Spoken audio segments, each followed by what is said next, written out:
Hey guys, this is Dr. Hub. In case you haven't subscribed, please do subscribe for updates. Structures passing through the sciatic foramen. So what are the structures passing through the sciatic foramen? So the answer to this is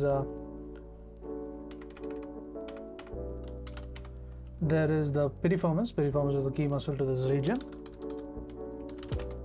and it emerges from the pelvis and fills the foramen almost completely. So it emerges from the pelvis and it fills the foramen almost completely. Next is, what is the structures which pass above the piriformis? So above, the question arises. So the answer is, it is the superior gluteal vessels. So gluteal vessels as well as the nerve is present. So this is a superior. Next, what is forming below the piriformis? So below it includes the inferior gluteal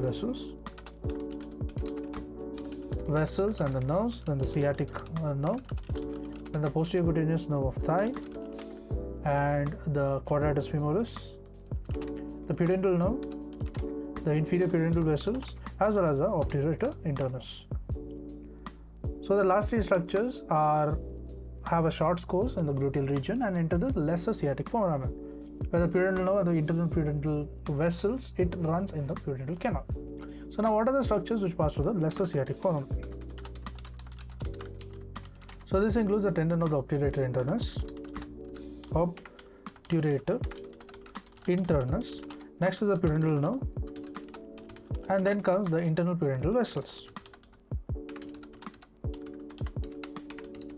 Next is, there is also the nerve to the obturator internus. To learn and grow daily like this, please do subscribe.